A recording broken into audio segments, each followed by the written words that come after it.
Good morning and welcome to another lesson on romantic age. Today we will be looking at the younger generation of romantic poets. You know who they are: Lord Byron, B.B. Shelley, and John Keats. Okay, let's begin.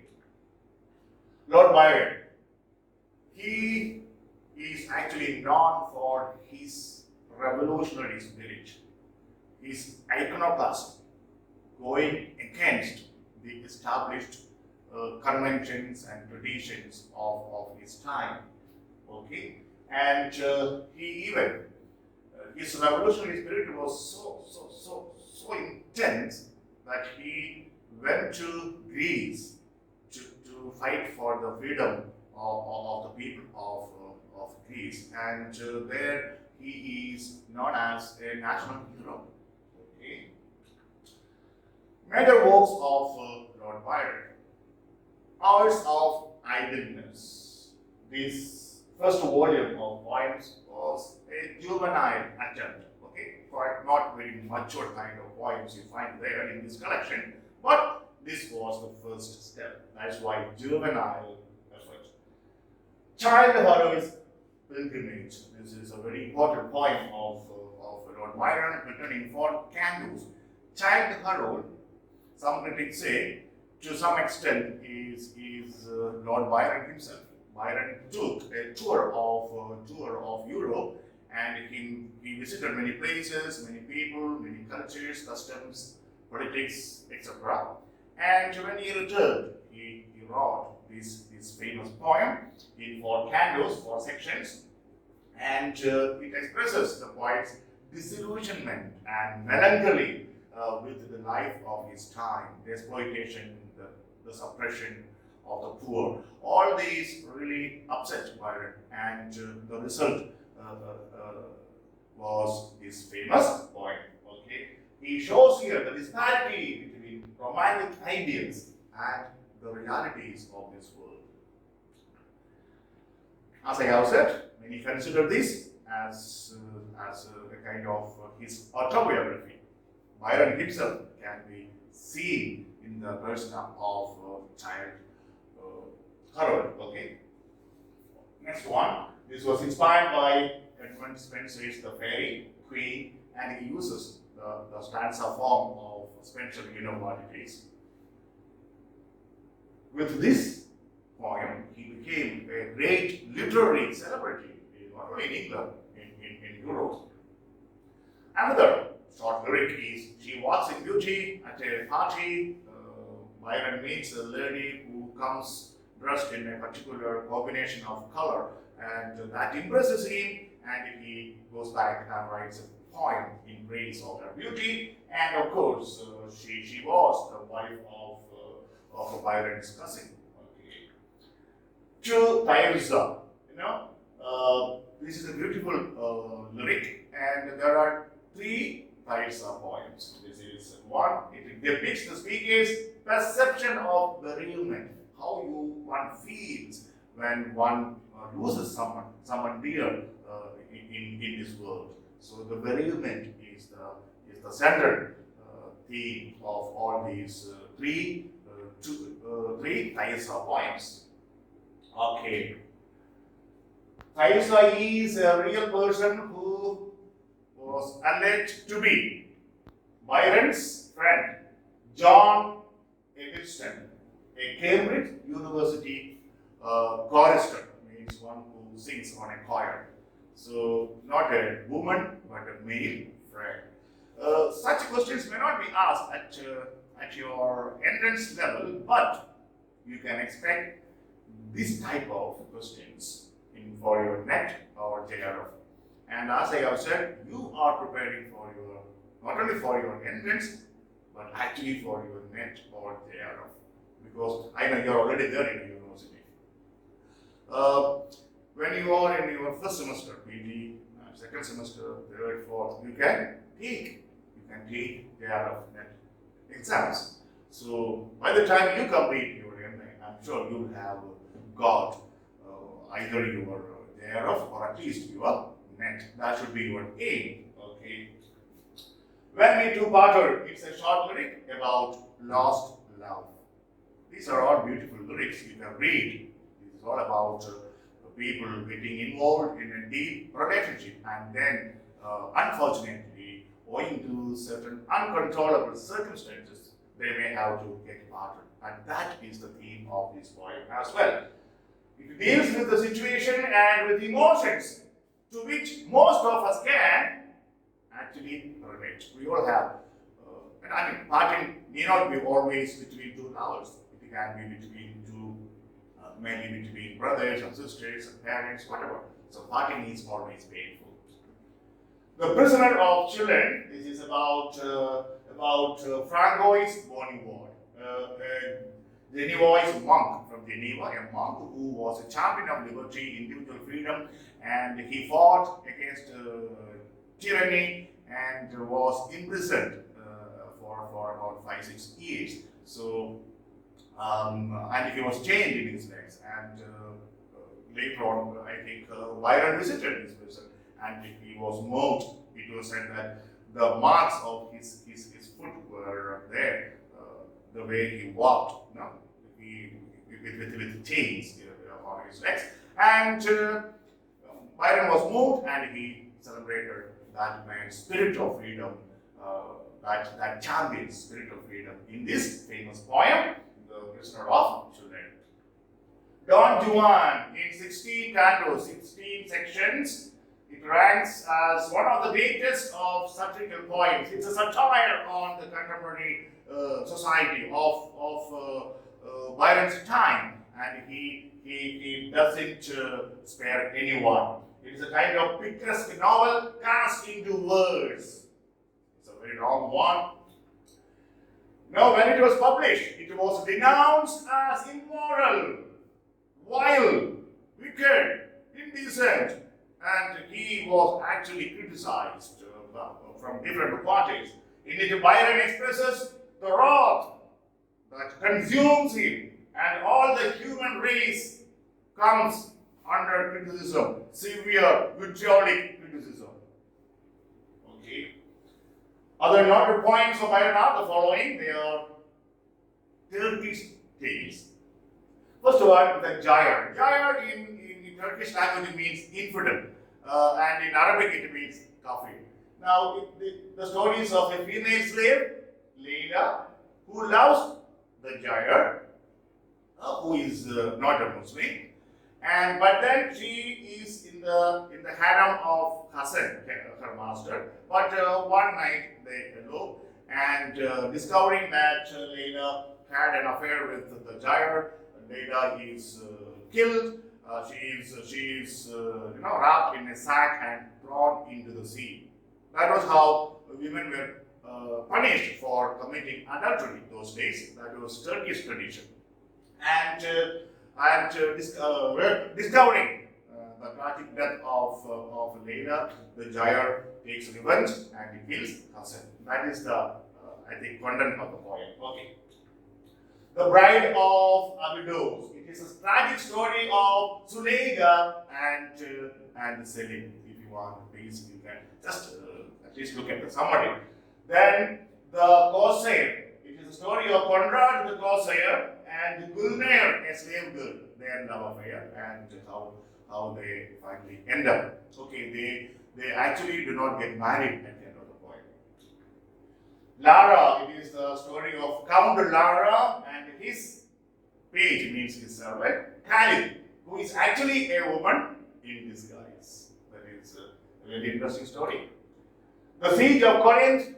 This is here Byron recounts the final desperate resistance of the Venetians on the day of the Ottoman army, on the day when the Ottoman army stormed Corinth, the upper Corinth.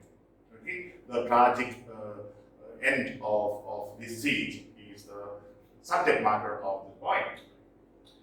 Parisina, again, is a tragic tale of Parisina and her secret lover Ugo, who is put to death by Parisina's husband, one of the dukes of Ferrara.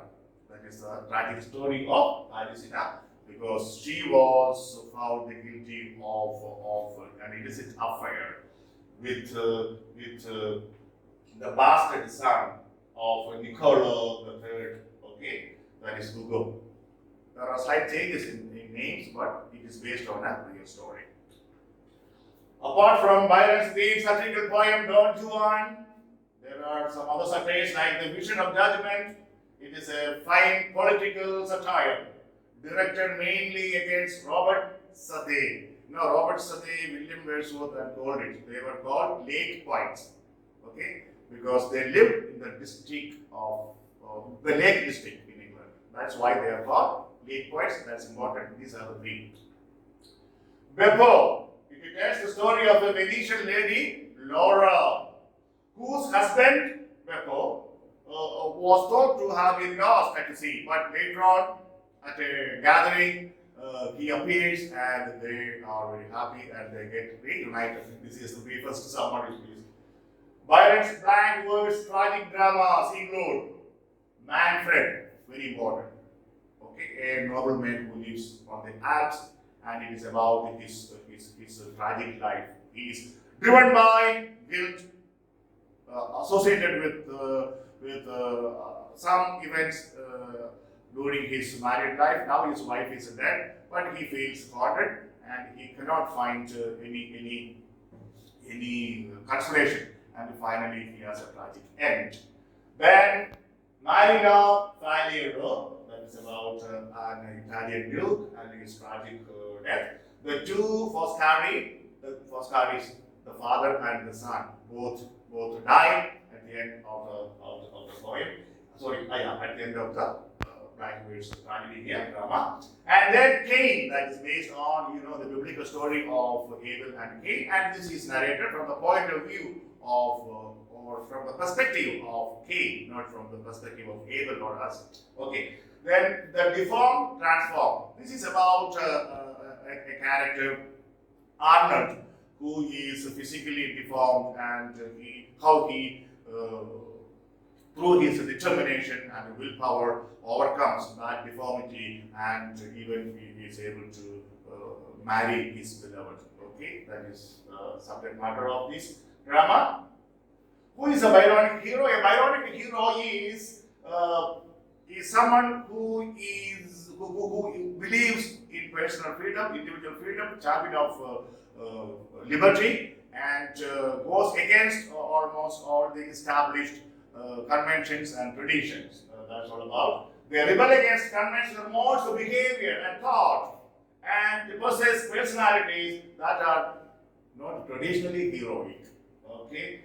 They are characterized by psychological and emotional complexity. They are usually anti-heroes. These are Byronic heroes. Sometimes a question can be asked. Byron's biography, Life of Byron, was written by Thomas More.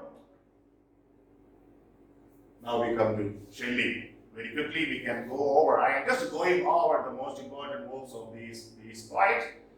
He was a revolutionary, who had a great passion for social changes, political changes in society. For that matter, Byron also had these. Keats was slightly different, we'll see later. Shelley was expelled, very important from the examination point of view, from Oxford University for the pamphlet, The Necessity of Theism, 1811. Remember that? Queen Mab, this contains much of Shelley's cruder atheism. His atheistic principles are there. It is a utopian political epic that exposes social evils such as institutions of monarchy, religion, other kind of organizations in society which go against the human spirit. Okay. Alastor, or the Spirit of Solitude, again a kind of spiritual autobiography of Shelley. The revolt of Islam. Okay, here don't be deceived by the title. It is not about Islam as a religion, rather it is his vision of an ideal future world, future society. That is the content of the point. Ozymandias is about human life And what? It shows the vanities of human life. How people think that they are very Ozymandias as the king builds a very big statue and in the desert showing all his glory, but after many years this is in ruins. And then this inspires Shelley to write a poem about how people crave after, long for fame and power and glory, which will come to nothing at the end. It is a sonnet that tries to show that human life and all human accomplishments are ephemeral, transitory, temporary, not permanent. Prometheus unbound, he was bound by Zeus. Now, then he was unbound by who? Hercules, I believe. And this is considered Shelley's masterpiece. It is a 4-act lyrical drama. Prometheus unbound. The play is a symbolic dramatization of the fight against oppression as represented by a power-mad Zeus. Zeus is power-mad and he chains Prometheus. So this is a struggle between those who have power and those who do not have power. Symbolically, that is the poem all about. Sorry, not poem, the play. Play. Okay. So though there are dramas, they are written in words form, blank words. Okay. The sense in this formal drama, Shelley presents a grim and sordid family affair. It's a family kind of play. Julian and Mandaldo. It was inspired by the conversations that Shelley had with Byron in Venice in 1880. And here, the bitter cynicism of Count Mandaldo in the poem reflects closely Lord Byron's views. Okay, Mandaldo's views are Byron's views, as Julian's atheism and faith in the potentialities of man reflect those of Shelley himself. So this is a kind of allegorical kind of right.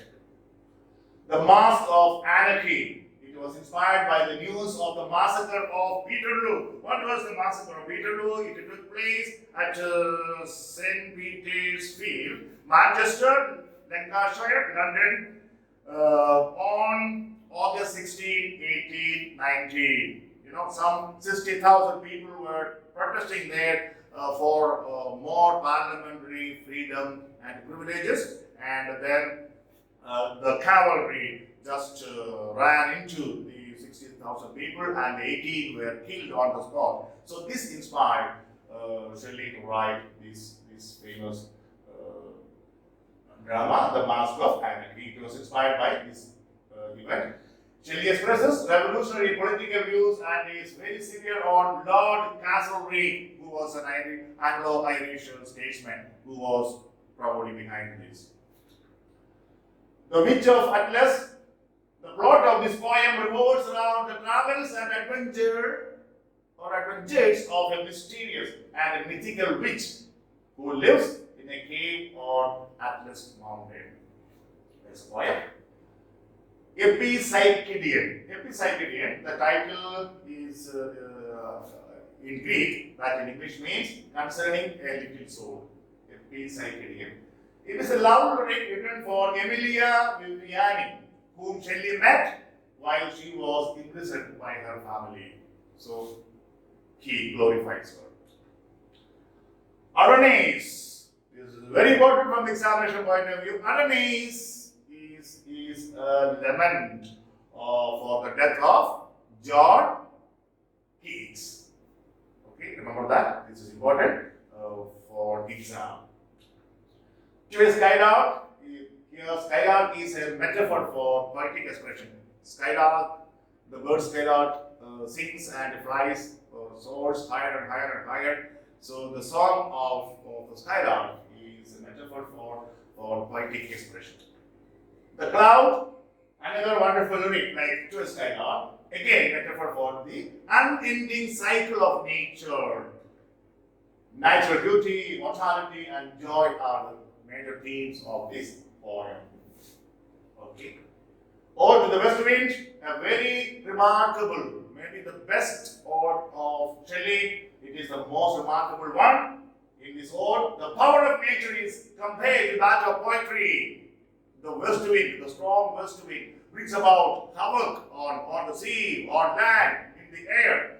And the poet hopes that one day his poetry will be able to change people, educate people, and through them, his poetry will be able to bring about great social changes. That is the subject matter of the poem. The defense of poetry is literary criticism, literary essay.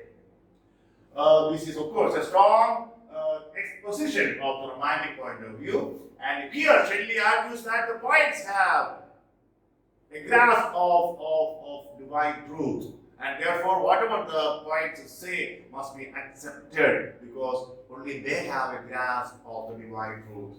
See, the revelation of truth about life through divine inspiration. The poets are divinely inspired. So they are in intimate connection with the truth. That's why he calls the poets the unacknowledged legislators of the world. This is very important. This is from Shelley's famous literary criticism, that is defense of poetry. The Triumph of Life, it was the last major work by Shelley before his death in 1822. The poem was left unfinished, The Triumph of Life. John Keats, his poems are celebrated for their sensuousness, for their beauty. Okay? At the age of 70, Keats became acquainted with the works of Spenser, and it was a turning point in his life as a poet. Imitations of Spenser. It is in the stanza form of the Fairy Queen. Okay. Next. Throughout the whole poem, one can find hints of protest against political system based on power and wealth. All these romantic poets actually protested against the conditions of their time. On first looking into Chapman's Comet, this is a very important poem, sonnet. This one day, Keats just walks into a bookstore and then he buys Chapman's translation of Homer's Iliad, and then the result is this beautiful sonnet. Endymion, this is dedicated to Thomas Chatterton, who committed suicide at the age of 17, a very precocious child. Okay, he lived only 17 years. It is based partly on Drayton's The Man in the Moon and Fletcher's The Faithful Shepherdess, the novel. A poetic romance divided into 4 books. Endymion explores the relationship between the real and the ideal. And the poem ends with the conclusion that, with the belief that, see, the ideal and the real are inextricably mixed. Unless we accept the real world, the real life that is given to us, we cannot reach the ideal. So first step is to accept the real that is given to you here and now. And from the real, we proceed gradually towards the ideal. That is the central theme. Okay. Isabella, or the Pot of Basil. This narrative poem is a version of a tale from Boccaccio, and it deals with the murder of a lady's lover by her 2 brothers, honor killing, right? Okay, Isabella. Hyperion. This was not completed. Keats here takes up the epic theme of the primeval struggle between the older race of gods. The Titans and the Olympians we have already seen. So that is the theme of the poem. Both in style and structure, the poem is modeled on Paradise Lost. Whose? John Milton's. Some critics claim that it is Keats's greatest achievement. What a period.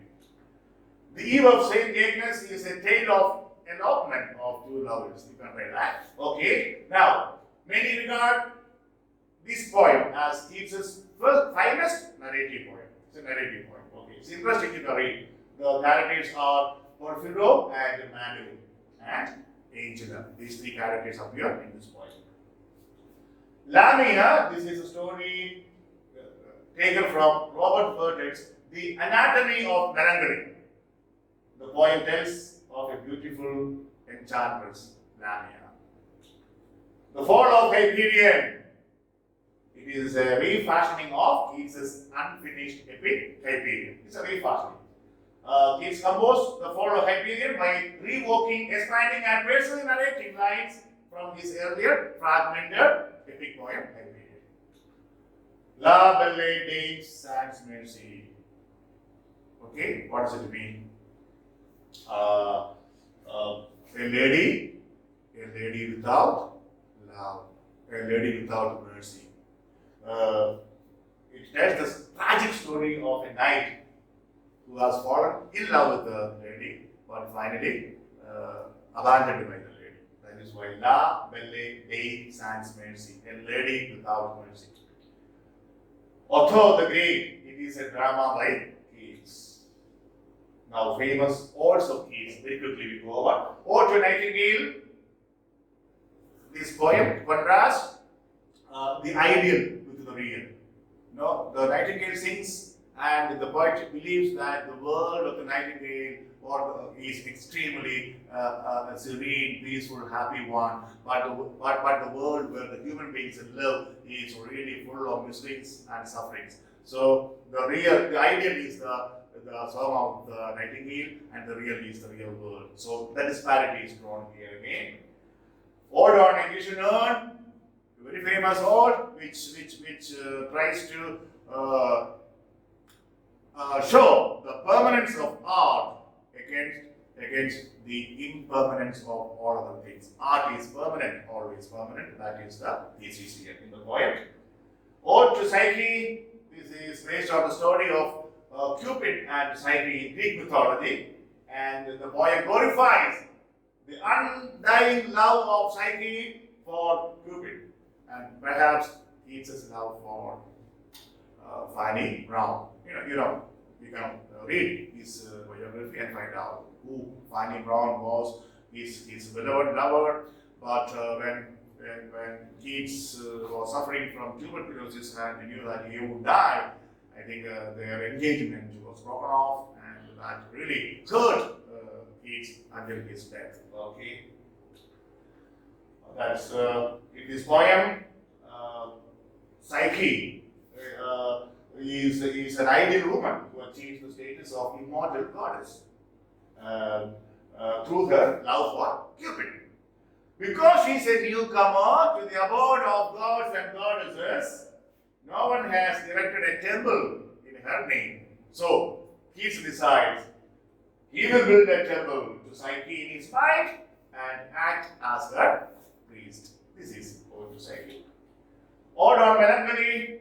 This is addressed to people who are susceptible to fits of melancholy and offers some kind of remedies to cope with it.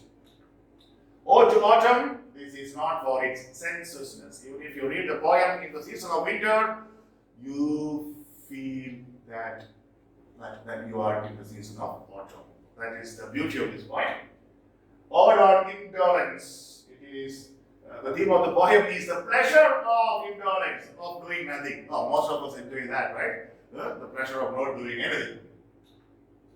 Sonnets of Keats.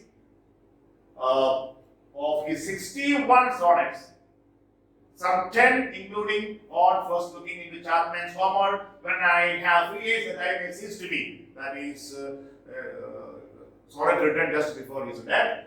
A bright star, would I were steadfast as thou art. These are some important sonnets to be considered. It was John Keats who coined the term, important from the examination point of view, egotistical sublime. Who coined the term? John Keats coined the term. Why? To describe his version of William Wordsworth's genius, distinctive genius. To describe the genius of Wordsworth, he used this phrase, egotistical sublime. Okay. Then he coined another term, negative capability. Negative capability. This is very important from the examination point of view. The capacity to remain in a state of doubt, uncertainties and mysteries without aiming or seeking out explanations. When you read a poem, a novel, or a drama, you have that capacity to remain in a state of, I mean, not doubt. Okay, just believe that whatever you are going to read at this particular moment, and you don't question anything. Oh, this is not true. Oh, that cannot be. No, just remain without any kind of questioning and enjoy your book. That is known as negative capability. The capacity to remain in a state of doubts, uncertainties, and mysteries without craving for or seeking an explanation. Don't ask for explanation. This is known as negative capability. But you have doubts. You may have uncertainties about something that you're reading, but you don't question. You don't ask for explanations. Just remain there in that state. That is negative capability. Minor points of the romantic age. Important. Robert Southey. Okay. He was made a poet laureate in 1813. He wrote the monument with the life and the works of Cooper. Remember that. The life and the works of Cooper. Thomas Campbell, another one, The Shades of Hope, is his famous poem. Leigh Hunt, he had a powerful influence on Keats, remember that? And he started the radical journal, The Examiner. Important from the examination point of view. His best point is The Story of Rimini. James Hogg is known as the Ettrick Shepherd.